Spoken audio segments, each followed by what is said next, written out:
Hello, Statleets. Here we go using our calculator for the manatee data.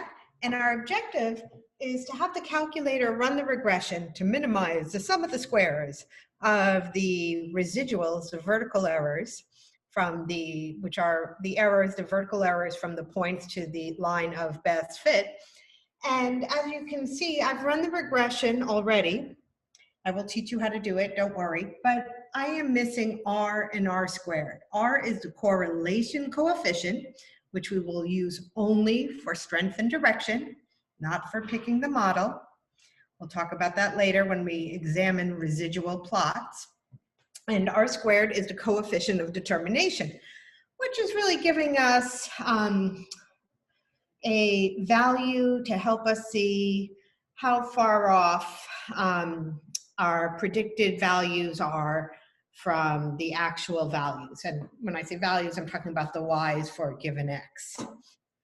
So because R and R squared is missing, we have to make sure that diagnostic on has been set. I don't know why it's not the default. I'm thinking that maybe it causes a conflict with some other calculator functions, but every time we clear the memory, we have to put diagnostic on again. I'm going to show you the old method first in case you have an 83 plus or earlier 84. And to turn diagnostic on, we're going to go to second catalog. So catalog is above the 0.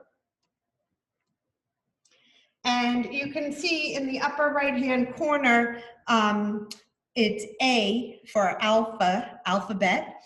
So we want to get down to diagnostic D. So I'm looking for, on this calculator on the screen, the letter D. So that's by the reciprocal button or the multiplicative inverse. So I'm already in alpha mode. I'm just going to hit D. And now I'm in the D's. You might have gone to E's. It might have been a little bit faster. And I'm just scrolling down until I find diagnostic on. There's diagnostic off. Here's diagnostic on. So I hit enter. Now, I haven't run it yet. I've only called it up on my screen. We have to hit enter again. You have to see that word done or it's not done. The faster method, if you have a newer calculator. So you can explore anyway, just go to mode. And there are lots of different settings here. I'm going to keep scrolling down. There's something called, okay, stats diagnostics on. So it's already set, I just set it, but let's imagine it was off. So I just move a cursor over there. It's not selected yet because it's flashing dark white. We want it to flash dark, dark. The background should be solid dark. And then the stats wizard, you can make your newer calculator act like an older calculator. I'm pretty sure you can play around with that on your own. If you set the off, it will work like a TI-83 plus or TI-84. You won't get that vertical command screen anymore. I believe you will explore. Okay, so diagnostic is on, and now you have to make sure you have the manatee data in list 1 and list 2. So go ahead, enter the manatee data. If you have a lot of stuff in your list, go 2nd + 4, enter. It will clear everything for you. Have a blank slate. You're back. You've entered all your data. And now we're going to go to our home screen. I know some of your teachers in previous courses might have taught you a different method of running the regression, but I urge you to follow the way I am teaching you, so we can be more efficient when we get to chapter 4, and we have to do linear transformations of an exponential model and a logarithmic model on the same set of data. This will be the most efficient method because we'll be able to use second enter and insert logs in there, be super fast. So we're going to go stat, row 3, column 3. Just look for the red button on my emulator. Calc. So move the cursor to that center function command screen. And you might be tempted to hit 4. Don't hit 4. Because in our course, We are going to use B for slope and A for y-intercept. So you can scroll down to 8, or you can just hit the number 8 the first time. I'm going to scroll down to 8. Much more efficient just to hit the number 8, but I wanted you to see it. And so here's another linear regression, and you can see A is our y-intercept, and B, the coefficient of x, is slope. This is what we choose. List 1 is our x list, list 2 is our y list. Now, the programmer for this one chose the expression frequency list. Leave that blank. Don't put 1. Frequency list, blank. We're not using a frequency list. Scroll down to store regression equation. And this to me seems very inefficient.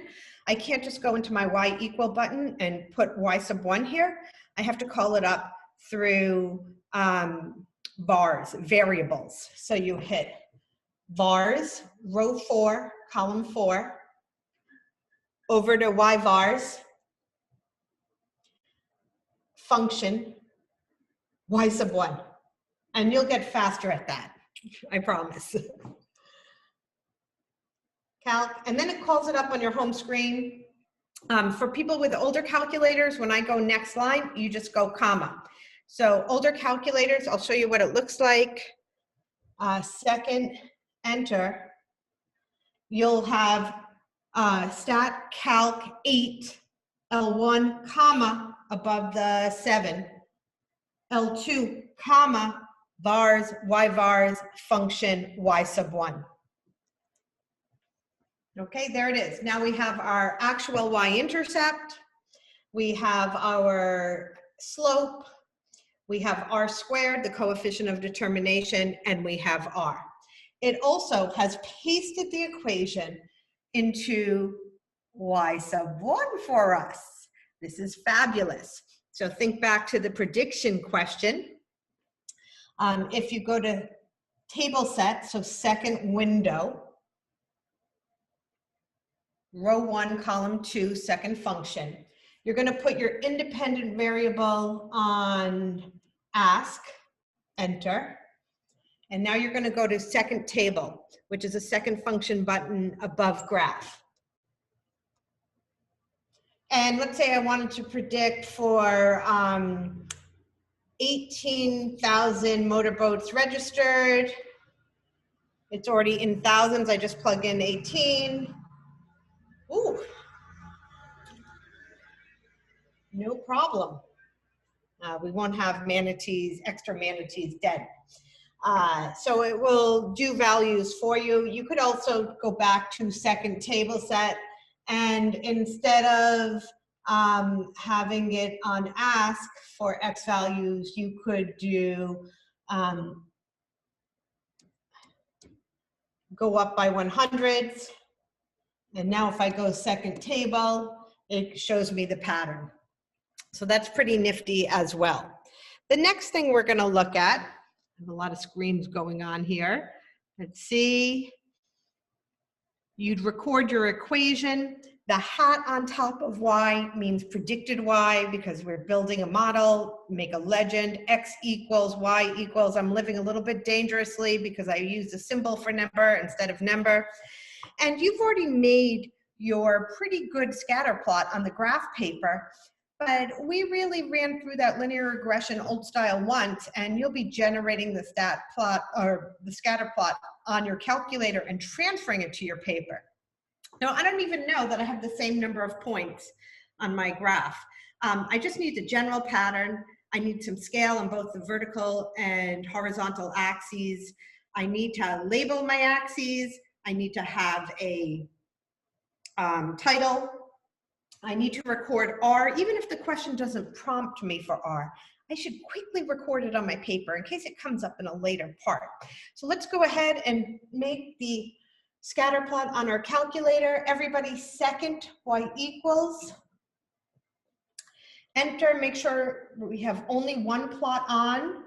And you can see my calculator is set to choice 6. I need it on the first choice. Choice 6 was a quantile to assess for normality. A quantile, a normal probability plot. Know that those two expressions are synonymous. Quantile is a normal probability plot. What is a cumulative relative frequency graph? An ogive. So we have lots of equivalent expressions that you need to be masters of. All right, here we go. Oops, go down, and this is scatter plot. The second choice is connecting the points for a time plot. We are not interested in that. I have my L1, L2. I have my, how I want my points represented. I have a boulder point going on the screen. And now everything's set. So I'm gonna hit, we are gonna hit Zoom number 9. Zoom stat will give us a great window. Zoom row 1, column 3, 9. Boom. Let's say your line didn't show up. That's because you didn't run the regression assigning y sub 1. You needed that last section. Vars, y vars function y sub 1. When you interpret R, we'll look at a little preview right here. When R is close to 1 or -1, we have a very strong association between the two variables. If, of course, if R is positive, we have a positive association. As X increases, Y will increase. As X decreases, Y will decrease. And if R was negative, we'd have as X increases, Y decreases. There would be a negative association between blah and blah. And we've already talked about table set. That is it. You have had the lesson on how to run the regression on your calculator. Practice is the key to success. That's it. See you next time.